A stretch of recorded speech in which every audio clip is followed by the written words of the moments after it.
Hariom, Umanand ma'am, Om Shanti ma'am, ओम ज्ञान ma'am, आप सभी दर्शकों का हमारे चैनल पर स्वागत है। आज हम लोग बीएड के समसामयिक भारत एवं शिक्षा वाले पेपर के अंतर्गत ग्रामीण और नगरीय विद्यालय में हम लोग अंतर समझेंगे या असमानता को समझने का प्रयास करेंगे। ग्रामीण वैसे कहा जाता है भारत गाँवों का देश है, जहाँ पर 5 लाख से भी अधिक गांव पाए जाते हैं और लगभग छोटे बड़े शहरों को मिलाकर 5000 से अधिक नगर पाए जाते हैं। अगर हम बात करें इन ग्रामीण और नगरीय विद्यालयों की, इनकी क्या स्थिति है, सामान्यतः जो आप जानते हैं कि ग्रामीण स्तर में या ग्रामीण गांव जो है दूर दूर बसे होने के कारण, उनकी संख्या भी कम होने के कारण या कहीं घनी या कहीं कम संख्या होने के कारण से ऐसे परिस्थिति में विद्यालय की व्यवस्था करना भी अपने आप में एक चुनौतीपूर्ण कार्य है, एक आवश्यक भी कार्य है।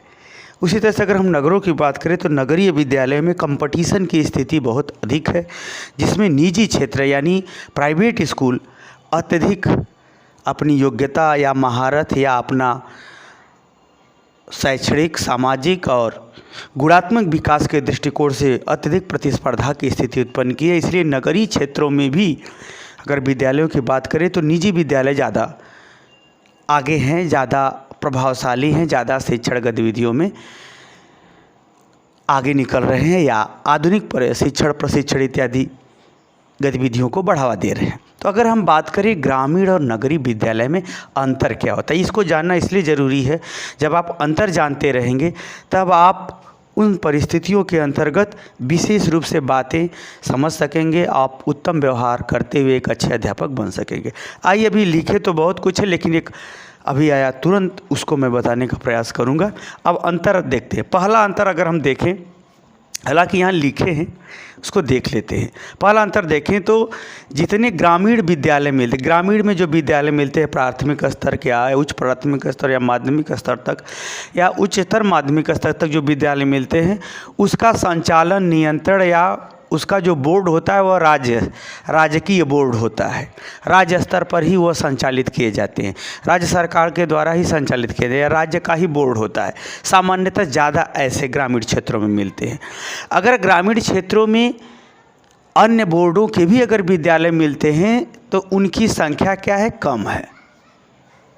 जबकि अगर हम बात करें शहरी क्षेत्रों में, नगरीय क्षेत्रों की अगर हम बात करें तो वहाँ के जो विद्यालय हैं राज्य स्तर के जो संचालित होते हैं उसके संग केंद्रीय बोर्ड या विभिन्न प्रकार के बोर्डों के द्वारा भी वहाँ विद्यालय संचालित किए जाते हैं, जिसमें जो कंपटीशन के दृष्टिकोण से या यूँ कहें कि छात्रों के व्यक्तित्व के निर्माण हेतु एक कंपटीशन का भी होड़ लगा हुआ है इन विभिन्न बोर्डों के अंतर्गत। राज्य की तो होता है, साथ में केंद्रीय बोर्ड सीबीएसई बोर्ड जो है, एक प्रकार से अगर हम बात करें आईसीएसई भी बोर्ड होता है। तो विभिन्न प्रकार के जो बोर्ड है उनमें एक कंपटीशन का माहौल है जिसके अंतर्गत वे संचालित होते हैं। गांव में जो विद्यालय हैं उनकी अगर मात्रा में देखें तो विभिन्न प्रकार के बोर्ड और विभिन्न प्रकार के जो है व्यवस्था और प्रतिस्पर्धात्मक गतिविधियों के बीच शहरों में या नगरों में विद्यालय संचालित किए जाते हैं। अब ये देखना है कि गांव में ज़्यादा विद्यालय हैं या शहर में अधिक विद्यालय हैं। अगर इसकी बात किया जाए तो अगर हम गांव के विद्यालय को देखें तो यह गांव के विद्यालय, जितने गांव हैं अधिक से अधिक उनकी संख्या हो सकती है गांव में, लेकिन जनसंख्या का जहां पर बहुलता अधिक है वहाँ पर शहर में ही विद्यालय काफ़ी अधिक मिल जाते हैं, अगर दूसरा अगर हम बात करें, दूसरा अगर एक और देख लीजिए, हालांकि लिखा दूसरा तो हूँ लेकिन दूसरे ग्रुप में एक और देख लीजिए। वो मैं बता रहा हूँ, जैसे गांव में बस एक ही संस्कृति के लोग ज़्यादा मिल जाते हैं पढ़ने के लिए, एक ही भाषा बोलने वाले लोग ज़्यादा मिल जाते हैं, जिसमें हमें उनको बेसिक शिक्षा या सामान्य शिक्षा दे सकते हैं। और शहरी क्षेत्रों में देखें तो विभिन्न प्रकार की संस्कृतियों के लोग, विभिन्न प्रकार के धर्मों के लोग, विभिन्न प्रकार के भाषा के लोग सामान्य विद्यालय या विशेष विद्यालय में पढ़ते हुए मिल जाते हैं। एक प्रकार से अगर हम बात करें, सांस्कृतिक विविधता ग्रामीण शहरी क्षेत्रों में अधिक देखने को मिलती है, जबकि ग्रामीण क्षेत्रों में सांस्कृतिक विविधता कम देखने को मिलती है। अगर आगे हम बात करें तीसरे नंबर की अगर हम बात करें दूसरे नंबर पर हमने बताया सांस्कृतिक विविधता। गांव में सांस्कृतिक विविधता कम मिलती है विद्यालयों में, जबकि शहरी में क्षेत्रों में सांस्कृतिक विविधता भाषा के आधार पर, धर्म के आधार पर, बोली के आधार पर और समुदाय के आधार पर अधिक देखने को मिलती है। तीसरा अगर अंतर देखें हम लोग तो बेसिक एवं सामान्य। अगर ग्रामीण क्षेत्रों में जो राजकीय के अंतर्गत यानी राज्य सरकार के अंतर्गत जो संचालित है, उसमें जो बेसिक शिक्षा यानी पढ़ना लिखना प्राथमिक शिक्षा हो और कुछ सामान्य शिक्षा जो माध्यमिक स्तर तक दी जाती थी, उससे संबंधित विद्यालय अधिक मिलते हैं।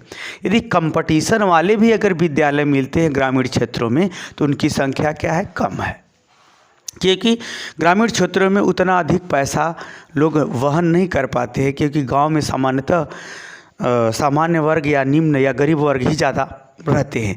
जैसे ही व्यक्ति संपन्न होता है वो शहरी क्षेत्रों में अपना सर्वाइव कर जाता है या माइग्रेट कर जाता है।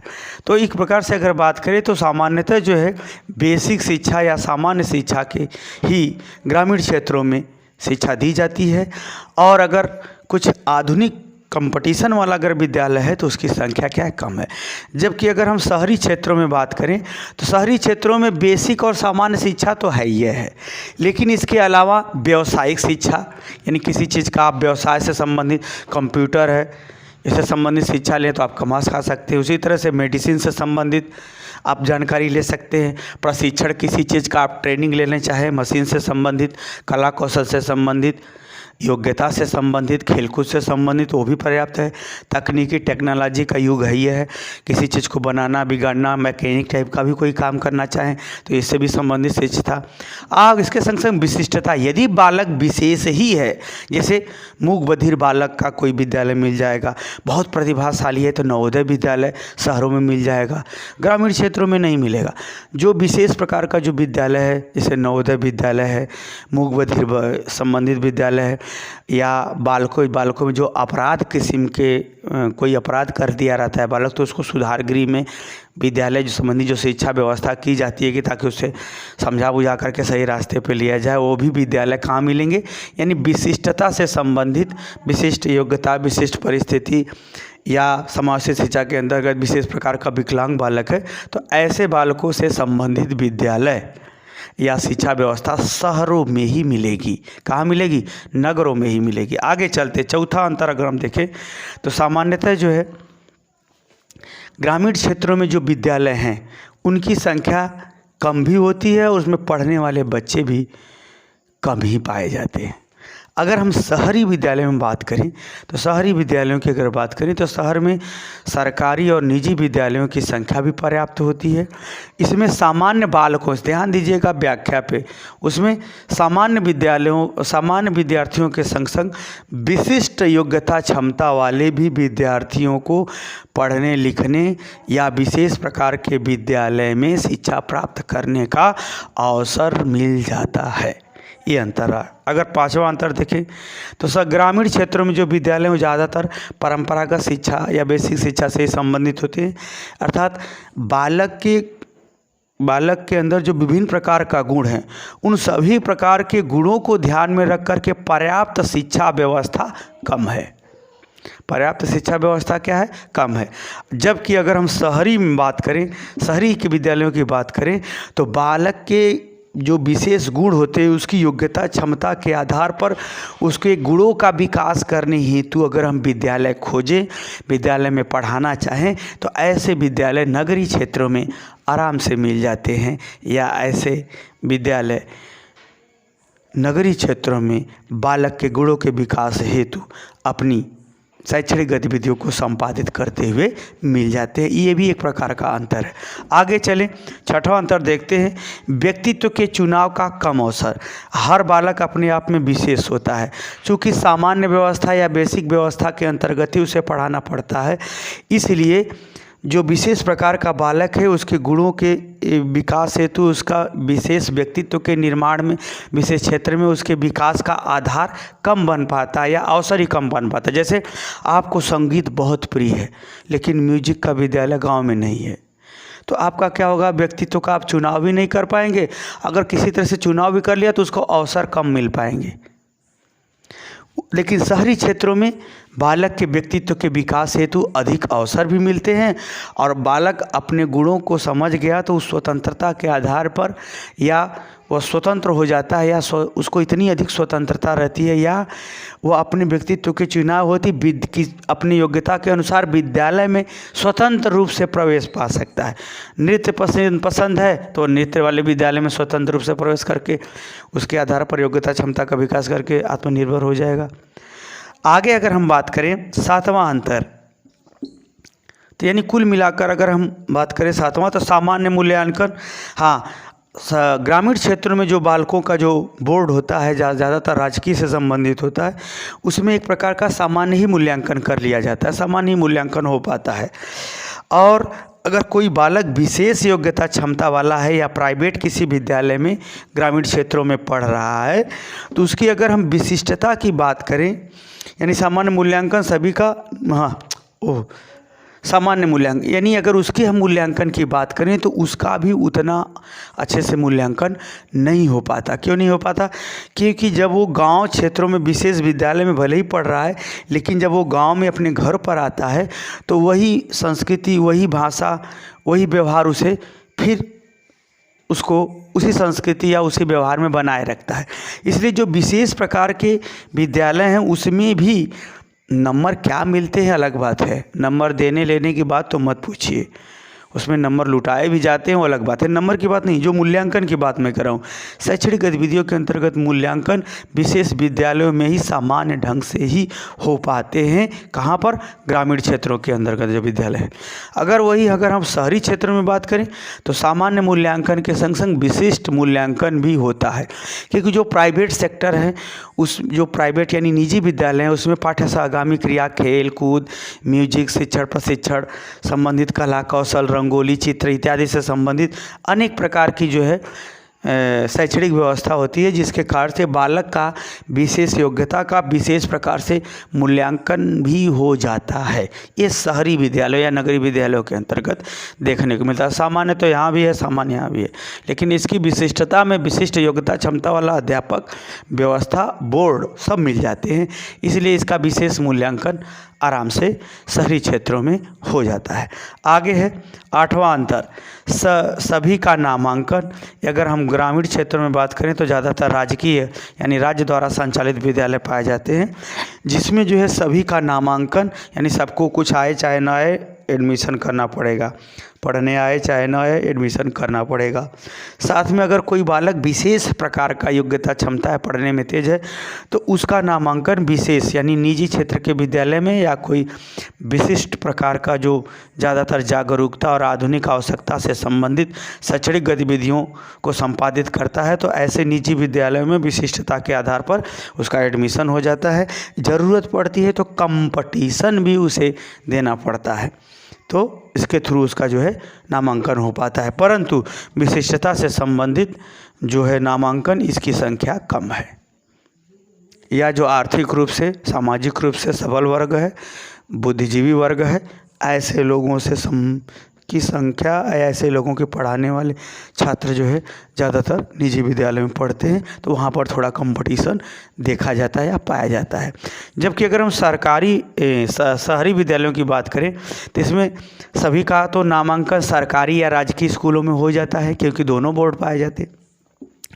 परंतु अगर बालक विशिष्टता के आधार पर कोई विशेष शैक्षणिक योग्यता क्षमता कला कौशल का विकास करना चाहता है तो उसमें कंपटीशन के आधार पर मूल्यांकन हो जाता है। इसके बावजूद भी यदि बालक कोई डिप्लोमा संबंधी कोर्स या सामान्य कोर्स के संग विशेष कोर्स अपनी योग्यता या रुचि के आधार पर करना चाहता है, जैसे वो 10 पढ़ रहा है, संगीत भी सीख रहा है, तो बालक की योग्यता या रुचि के आधार पर भी उसे स्वतंत्र रूप से नामांकन का अवसर मिल जाता है, पढ़ने का अवसर मिल जाता है। ऐसी व्यवस्था नगरीय विद्यालयों में देखने को मिलती है या पाई जाती है। या नगर में रहने वाले नगर में ही पढ़ेंगे तो उनको ये अवसर मिल जाता। अगला है, अगर हम बात करें नौवां अंतर की बात करें तो जो ग्रामीण विद्यालय हैं इसमें विषय कम होते हैं, ज़्यादातर सामान्य ही विषय होते हैं जो सामान्य से संबंधित होते हैं, जबकि शहरों में जो नगरीय विद्यालय होते हैं उसमें लगभग सभी विषय राजकीय में नहीं मिलेंगे तो केंद्रीय या अन्य बोर्डों के अंतर्गत मिल जाते हैं। अगर बालक उसमें कोई विशिष्टता भी चाहता है, विशेष रूप से किसी विषय का अध्ययन करना चाहता है तो यह भी अवसर, यह भी व्यवस्था शहरी क्षेत्रों में विभिन्न बोर्डों के अंतर्गत या केंद्रीय बोर्डों के अंतर्गत संचालित विद्यालयों में यह भी व्यवस्था या यह भी अवसर उसे प्राप्त हो जाते हैं। क्योंकि शहरी क्षेत्रों में निजी के संग संग शहरी क्षेत्रों में सार्वजनिक विद्यालय थोड़ा कम मिलेंगे लेकिन निजी विद्यालय काफ़ी मिलेंगे, जिसके कारण से उसकी विशिष्टता के आधार पर अध्ययन, अध्यापन या शिक्षण गतिविधियों को संपादन करने संबंधी प्रक्रिया आराम से उपलब्ध हो जाती है, जिससे वो अपनी विशिष्ट योग्यता के आधार पर क्या कर सकता है, विषय को चुनाव करते हुए अध्ययन अध्यापन कर सकता है। तो ये रहा कुछ महत्वपूर्ण अंतर। क्या रहा महत्वपूर्ण अंतर? पहले हमने बताया कि राज्य से संबंधित, संचालन से संबंधित बताया ग्रामीण नगरीय क्षेत्रों में। दूसरे पर हमने बताया संस्कृति, ग्रामीण क्षेत्रों में संस्कृतियों की विभिन्नता कम होती है, शहरी क्षेत्रों में सांस्कृतिक विभिन्नता के अंतर्गत समावेशी शिक्षा ज़्यादा देखने को मिलती है। उसी तरह से तीसरा, चौथा, इस प्रकार से कुल मैंने 9 अंतर आपको बताया।